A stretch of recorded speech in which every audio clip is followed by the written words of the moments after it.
Hello friends, welcome to my channel. आज हम करेंगे मैथ्स के सैम्पल पेपर का सेक्शन सी। इससे पहले वाली वीडियो में हमने सेक्शन ए और बी कंप्लीट कर लिया है।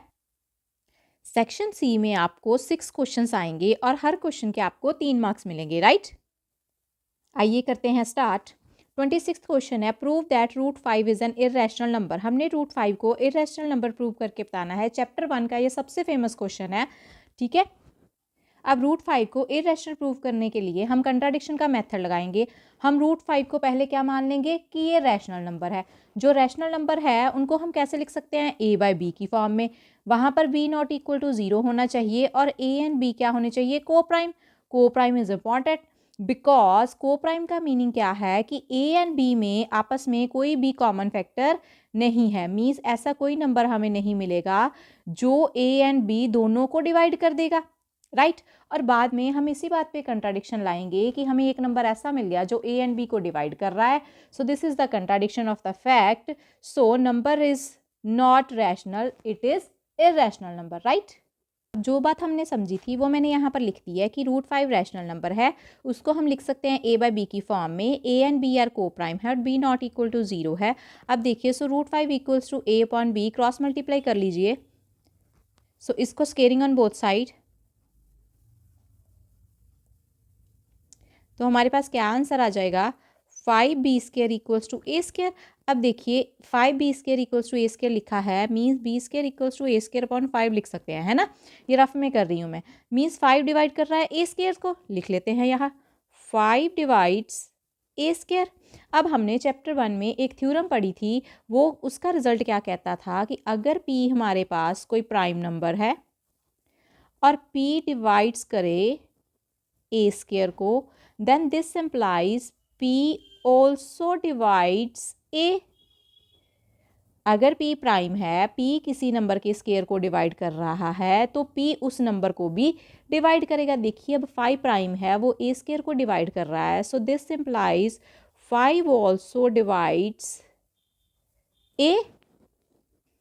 अगर 5 a को डिवाइड कर रहा है तो a को हम लिख सकते हैं 5 इंटू सम कॉन्स्टेंट, राइट। अब लिख लेते हैं।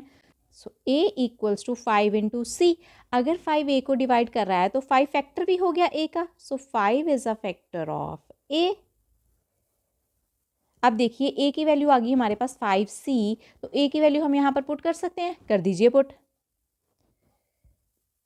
Put the value of a in first. तो a की जगह पर लिखेंगे हम 5c, उसका हो गया स्केयर इक्वल्स टू है 5b² के। ये बन गया हमारे पास 25c² इक्वल्स टू 5b²। 5 के साथ ये 25 की कटिंग हो जाएगी। ये हमारे पास क्या आ गया, c² equals to b² 5 upon 5 लिख सकते हैं हम।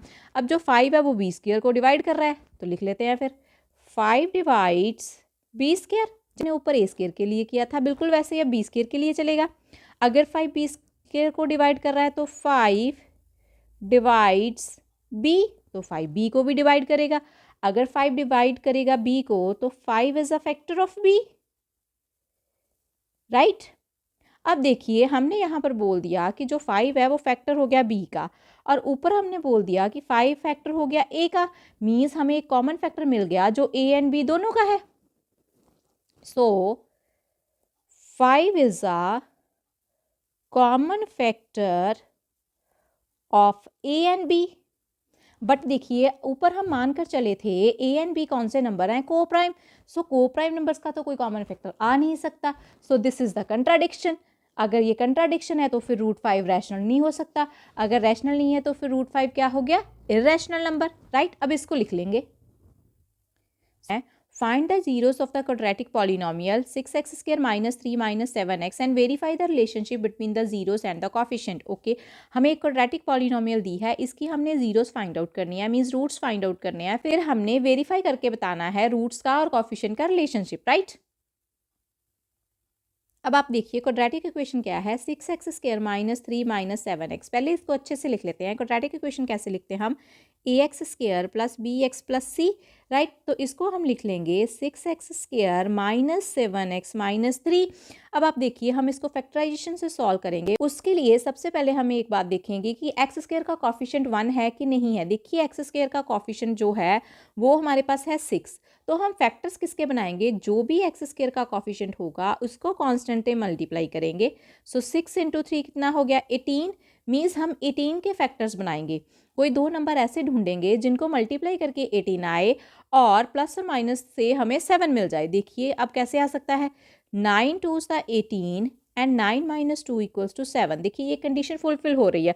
अब एक बात और देखिए, यहाँ पर माइनस साइन है और यहाँ पर भी माइनस साइन है, मीन्स दोनों में से एक नंबर माइनस का होना चाहिए।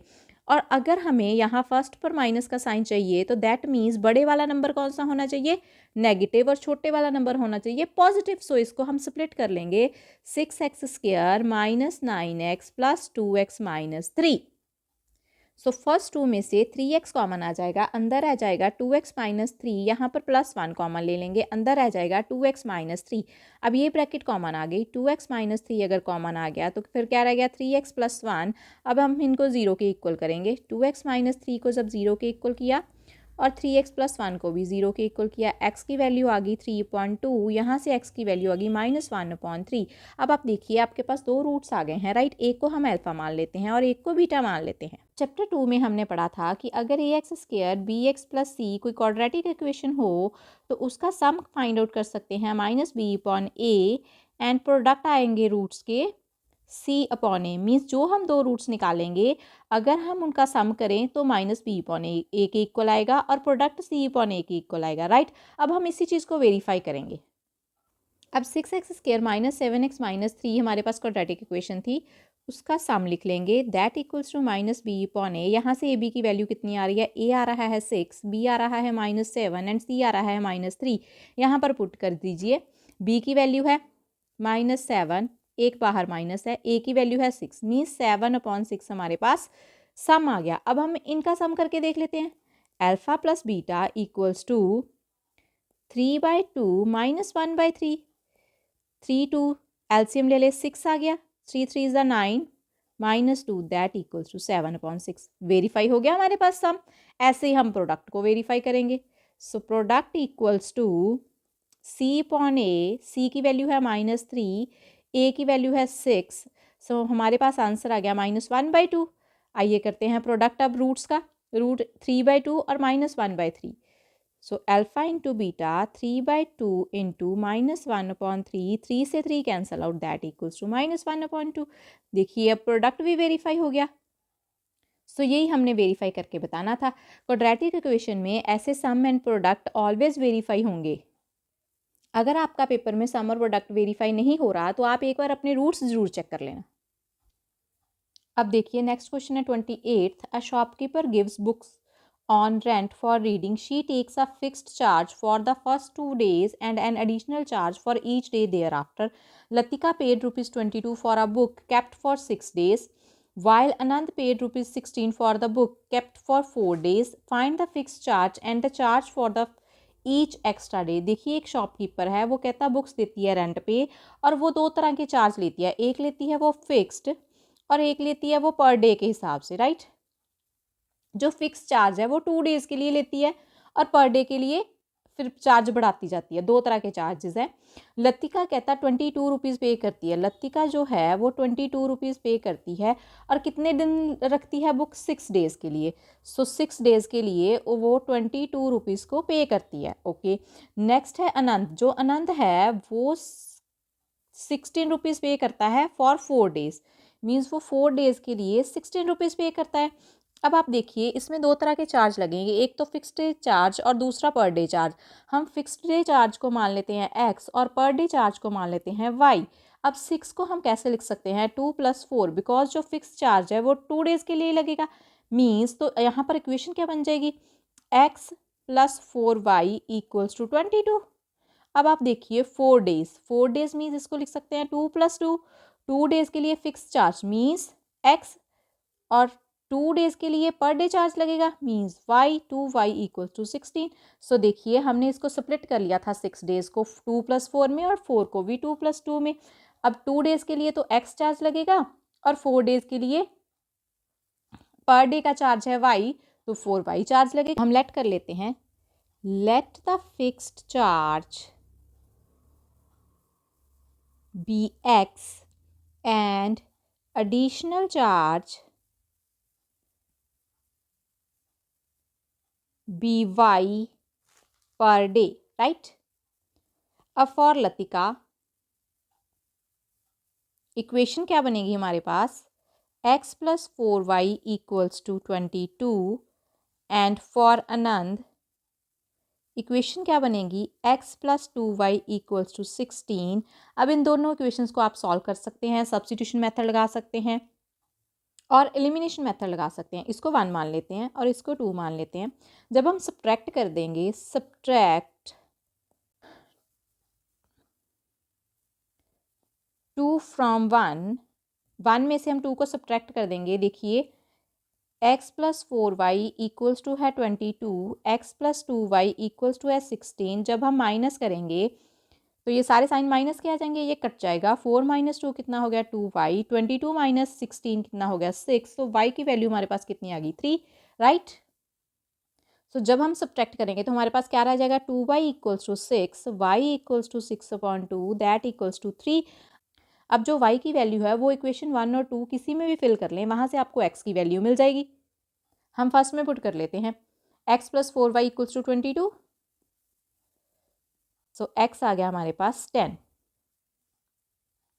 सो देयरफॉर फिक्स्ड चार्ज आ गया हमारे पास 10 एंड एडिशनल चार्ज आ गया हमारे पास 3 रुपीज़ एंड 10 रुपीज़, राइट। अब ये नेक्स्ट क्वेश्चन है जो और वाला, हम चॉइस वाली वीडियो एक अलग से बनाएंगे, उसमें सॉल्व करेंगे।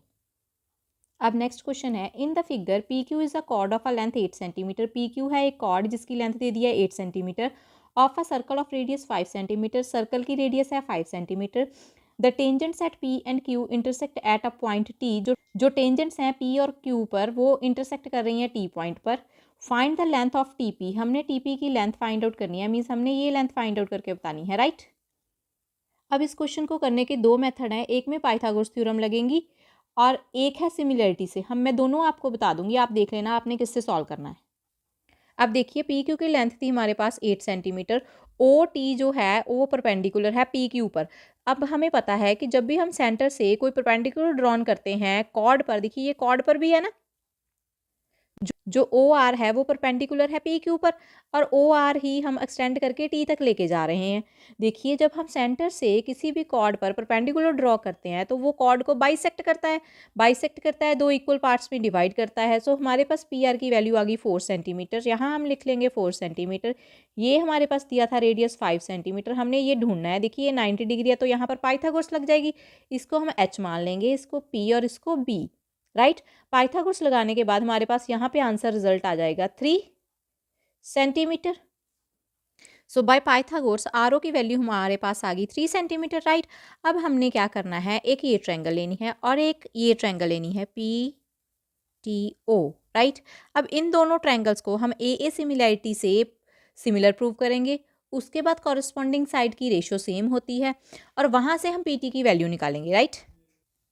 देखिए जो ट्रायंगल टी पी ओ है वो कैसे बन रही है, पी पे 90 डिग्री है, राइट। और पी ओ की वैल्यू और ओ पी की वैल्यू हमें दी है 5 सेंटीमीटर बिकॉज रेडियस था, और टी पी कोई टेंजेंट है। रेडियस और टेंजेंट के बीच में रिलेशनशिप क्या होता है कि इनके बीच में ऑलवेज एंगल जो बनता है वो 90 डिग्री बनता है। मीन्स ये एंगल इसका क्या हो गया, 90 डिग्री। अब हम इसको थोड़ा सा रोटेट करके जैसे ये ट्रायंगल बनी है वैसे लिख लें तो हमारे लिए ज़्यादा अच्छा है, ऐसे लिख लेते। अब आप देखिए इन triangle T P O and triangle P R, so इसमें एक एंगल हमें कॉमन मिल रहा था ये वाला। अब इसको लिख लेते हैं, means T O P angle किसके बराबर है, पी ओ आर के, कॉमन एंगल था। और angle T P O equals है पी आर ओ के, that equals to 90 degree. So by a similarity criteria triangle T P O similar होगी triangle P R O के। अब देखिए अगर ट्रायंगल आपस में सिमिलर होगी तो इनकी कॉरस्पॉन्डिंग साइड की रेशो भी इक्वल होगी। हम ये दो साइड्स ले लेते हैं, T P upon P R. अब देखिए इसमें एक की वैल्यू दी है और एक ये साइड ले लेते हैं, P O upon R O. Values fill कर दे, टी पी की वैल्यू कितनी है वो हमने निकालनी है, पी आर की वैल्यू कितनी है 4 सेंटीमीटर, पी ओ की है 5 एंड आर ओ की है 3, क्रॉस मल्टीप्लाई कर लें। सो ये हमारे पास आ गया 3 times T P, 5 4 the 20, so T P is equal to 20.3 centimetre is your answer, right. यही हमने फाइंड आउट करना था। अब एक बार हम इसको रिवाइज कर लेते हैं। पहले हमने ट्रायंगल ली थी पी आर ओ, उसमें ये दो वैल्यूज़ गिवन थी और उसमें से हमने पाइथागोरस लगा के आर ओ की वैल्यू ले ली 3 सेंटीमीटर। एक ट्रायंगल मिल गई जिसकी तीनों साइड्स हमें मालूम है। अब हमने नेक्स्ट ट्रायंगल ली है टी पी ओ। अब इसको रोटेट करके हम ऐसे रख सकते हैं, बिकॉज जब हम साइड्स की रेशो लिखेंगे, सिमिलैरिटी प्रूव करेंगे तो हमें ईजी हो जाएगा। अब देखिए इसमें ये एंगल और ये एंगल आपस में क्या है, कॉमन, और ये एंगल और ये एंगल आपस में है 90 डिग्री। अगर ये दोनों एंगल हमारे पास इक्वल आ गए तो by a similarity criteria, so these two triangles are similar हो गई, तो टीपी के divided by P R equals to होगा P O divided by R O. उससे हमने टीपी की वैल्यू फाइंड आउट कर ली, राइट। अब देखिए सेकंड मेथड में हम पाइथागोरस थ्योरम से टीपी की वैल्यू निकालेंगे। पहले तो वही चलेगा, पी आर ओ में हमने 3 सेंटीमीटर निकाल लेना है पाइथागोरस लगा के। उसके बाद देखिए हम इन लेंथ्स को मान लेते हैं, जो टीपी मान लेते हैं वाई और टी आर मान लेते हैं एक्स। टीपी को वाई मान लिया और टी आर को हमने एक्स मान लिया। In triangle P R T में देखें, अगर 90 डिग्री है तो यहाँ पर पाइथागोरस लगेगी, Y square equals to X square plus 4 square, right. अब हमने दूसरी ट्रायंगल कौन सी लेनी है, ये पूरी बड़ी वाली ट्रायंगल टी पी ओ। इसमें देखिए ये यहाँ 90 डिग्री है तो ये हमारी हाइपोटेन्यूज होगी, ये क्या है x plus 3, so x plus 3 का square equals to 5 square plus Y square, right. अब जब आप इन दोनों इक्वेशंस को सॉल्व करेंगे, इक्वेशंस को सॉल्व करने के बाद फिर आपके पास y की वैल्यू मिल जाएगी, वो भी 22.3 आएगी। एक बार इसको कैलकुलेट करके देख लेना। अब नेक्स्ट ट्रिग्नोमेट्री का क्वेश्चन है, question 30, prove that tan theta upon 1 minus cot theta plus cot theta upon 1 minus tan theta equals to 1 plus secant theta को सीकेंड थीटा, राइट। लिख लेते हैं। इसके लिए आपको पहले तो टी रेशियोज के बारे में मालूम होना चाहिए, कौन किसका रेसिप्रोकल होता है और कौन सी आइडेंटिटीज हम टी रेशियोज में यूज़ करते हैं। अब देखिए कॉट थीटा किसका रेसिप्रोकल होता है, tan थीटा को, सो इसको लिख सकते हैं cot theta equals to 1 upon tan theta. Value replace कर दें, tan theta upon 1 minus 1 upon tan theta plus 1 upon tan theta upon 1 minus tan theta. अब इसको सॉल्व करें, tan थीटा एलसीएम आ जाएगा, tan theta minus 1 upon tan theta, एक ऊपर हमारे पास है tan थीटा प्लस, अब देखिए ये tan थीटा ऊपर चला जाएगा, ये बन गया हमारे पास tan square theta upon tan theta minus 1 plus 1 upon tan theta 1 minus tan theta, right. अब आप देखिए हमने एलसीएम लेना है, जब एलसीएम लेना है ये दोनों ब्रैकेट सेम बन रही है लेकिन माइनस का डिफरेंस है। अब जो माइनस है हम इसमें से निकाल के यहाँ पर एडजस्ट कर लेंगे, सो इसको लिख सकते हैं tan square theta upon tan theta minus 1। यहाँ से हमने एक माइनस कॉमन आउट निकाला तो ये क्या रह जाएगा, tan थीटा माइनस 1, ये वाला माइनस और प्लस क्या बन गया यहाँ पर माइनस, तो ये बन गया 1 upon tan theta minus 1, right. अब हम एलसीएम ले लेंगे। एलसीएम में देखिए क्या आएगा, tan theta into tan theta minus 1, यहाँ पर tan थीटा माइनस 1 था, tan थीटा से ऊपर मल्टीप्लाई हो जाएगा, ये बन गया tan क्यूब थीटा माइनस, ये तो हमारे पास पूरा ही था तो कट गया, 1 से 1 मल्टीप्लाई करके आंसर आ गया 1। अब यहाँ पर एक फॉर्मूला लगेगा a cube minus B cube का, वो क्या होता है a minus B A square plus A B plus B square. यहाँ पर a है हमारे पास tan थीटा एंड b है हमारे पास 1, राइट। करिए सॉल्व इसको, सो ये बन गया tan theta minus 1 tan square theta plus tan theta plus 1 divided by tan theta upon tan theta minus 1, so this will be cancel out. अब ये tan थीटा इन सब के नीचे अलग अलग चला जाएगा, so tan square theta upon tan theta upon tan theta and 1 upon tan theta. अब सॉल्व करके हमारे पास आ जाएगा tan theta plus 1 plus cot theta. अब आप देखिए जो हमने प्रूव करना था उसमें tan थीटा और कॉट थीटा नहीं है, लेकिन 1 हमारे पास आ गया, मीन्स 1 को अब हमने नहीं हिलाना और यहाँ ये देखना है कि सीकेंड और कोसीकेंड थीटा कैसे आएगा। देखिए अब tan थीटा और कॉट थीटा की वैल्यू पुट कर देंगे, 1 प्लस tan थीटा कैसे लिख सकते हैं, sine theta upon cos theta, right. और कॉट थीटा कैसे लिख सकते हैं, cos theta upon sine theta. अब इन दोनों को सॉल्व करेंगे जब एलसीएम लेके, ये क्या बन जाएगा हमारे पास, साइन थीटा कॉस थीटा, ये क्रॉस मल्टीप्लाई करके sine square theta plus cos square theta, sine square theta plus cos square theta हमारे पास कितनी वैल्यू होती है आइडेंटिटी की 1, so this become 1 + 1 upon sine theta and cos theta. 1 upon sine theta किसका reciprocal होता है, cosecant theta का, और 1 अपॉन कॉस थीटा किसका होता है, सीकेंट थीटा का। 1 प्लस हमारे पास पहले से था तो हमारा रिजल्ट प्रूव हो, देखिए हमें यही चाहिए था, 1 + secant theta cosecant theta. Secant theta को सीकेंट थीटा हम आगे पीछे लिख सकते हैं, मल्टीप्लाई में है, कोई दिक्कत नहीं है, राइट। देखिए इस क्वेश्चन में हमने क्या किया है, 2 डाइस हैं, उनको सेम टाइम पे थ्रो किया है और कहता प्रोबेबिलिटी निकाल के बताओ कि sum of the 2 numbers appearing on the top, जो उनके टॉप पर नंबर आ रहे हैं उनका सम पहले केस में 8 हो, दूसरे में 13 हो और तीसरे में लेस देन और इक्वल टू 12 हो, राइट। जब भी हम 2 डाइस को थ्रो करते हैं उसकी सैम्पल स्पेस में कितने एलिमेंट्स होते हैं, 36, तो टोटल आउटकम्स यहाँ पर आएंगी 36, टोटल आउटकम्स आ गई हमारे पास 36। वो 36 आउटकम्स कैसे आएंगी, इसकी अब सैम्पल स्पेस बनाते हैं जब 2 डाइस थ्रो करते हैं, 1 2 3 4 5 एंड 6, इधर भी हम ऐसे लिख लेंगे 1 2 3 4 5 एंड 6। सो सैम्पल स्पेस में कैसे आता है, 1 1 1 2 1 3 1 4 1 5 1 6 2 1 2 2 एंड सो ऑन, ऐसे 3 में 4 में 5 में 6 में 6 1 6 2, ऐसे जब हम सारे एलिमेंट्स लिख लेंगे वो टोटल एलिमेंट्स हमारे पास आएंगे 36, राइट। इसको कंप्लीट कर लेना। अब फर्स्ट केस है, सम चाहिए हमें 8। अब देखिए इन सैम्पल स्पेस में से कौन से केसेस हैं जिनको ऐड करके 8 बनता है, 4 4 है, 6 2 है, 2 6 है, ऐसे 5 3 है एंड 3 5 है। इन सबको ऐड करने पर हमारे पास 8 आता है। तो कौन कौन से केसेस हो गए फेवरेबल, 4 4 2 6 6 2 5 3 एंड 3 5। देखिए ये तो हम सैम्पल स्पेस बनाए, देखिए ये हम केसेस सैम्पल स्पेस बनाने के बिना भी बता सकते हैं, लेकिन 3 मार्क्स क्वेश्चन है, आप सैम्पल स्पेस बना लेना। तो ये आपके पास कितने केसेस हो गए, ये आपके पास 5 केसेस हो गए, राइट। अब प्रोबेबिलिटी केस की निकालनी है, सम 8 की फॉर्मूला क्या होता है, favourable outcomes over total outcomes. So favourable cases हमारे पास कितने आ रहे हैं, 5 और टोटल है 36, so answer is 5 upon 36, right.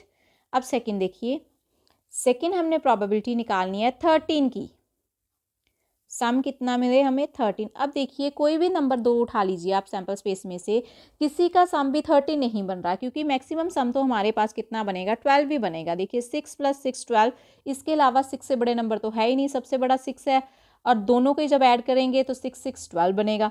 सो इसीलिए हमारे पास फेवरेबल केसेस कितने आ गए, that equal to 0। So probability क्या आ जाएगी, 0 अपॉन 36।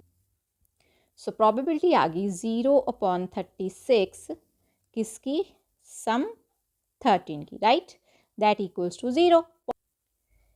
लेस देन और इक्वल टू 12, कहता है ऐसे केसेस निकालें जिनमें जहाँ तो सम 12 बने और जहाँ उससे लेस बने। देखिए अब सारे ही ऐसे केसेस हैं, 6 6 प्लस करते हैं तो 12 बनता है, इसके अलावा कोई भी नंबर प्लस करते हैं तो वो 12 से कम बनता है। तो दैट मीन्स फेवरेबल आउटकम्स हमारे पास कौन सी होगी, ये सारी ही फेवरेबल आउटकम्स होगी। सो दैट मीन्स कितनी होगी, 36, और टोटल भी कितनी है 36, तो 36 divided by 36 that equals to 1। So probability sum 12 और लेस देन 12 की कितनी आ जाएगी, 36 अपॉन 36 दैट इक्वल्स टू 1। इसके साथ ही हमारा सेक्शन सी कंप्लीट होता है। नेक्स्ट वीडियो में हम सेक्शन डी को डिस्कस करेंगे।